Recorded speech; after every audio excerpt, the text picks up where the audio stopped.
Hello, it's Bitali of Property Engineering. Tupo hapa Ubungo Msewe Darajani. Leo tuna mashine yetu hii tunaita tray dryer. Ina 2 compartments. Hii drying compartment number 1 na hii drying compartment number 2. Na hapa kutakuwa na kioo. Hapa katikati ni cleaner chamber. Hii dryer yetu inachukua tray 40 mtoto au inaweza kuchukua tray 80 kwa nini unachokausha.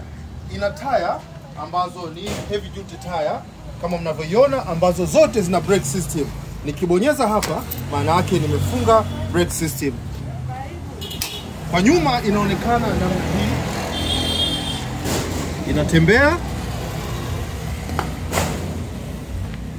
tire system, compartment number 1 na hii compartment number 2, na hii ndiyo plenum chamber. Hapa naweza nikakaa katikati ya plenum chamber kama namna hii mnavyoona. Na katika plenum chamber ndio tunaweka heat source. Tunaweka heat source kwamba unaweza kutumia mafuta machafu, inaweza kutumia mkaa, inaweza kutumia kuni, inaweza kutumia umeme. Kwa dryer aina mbalimbali tupigie kwa namba 0765 90 24 82 Mr. Possible. Tupigie kwa mashine mbalimbali, tuna fabricate made in Tanzania. You're welcome.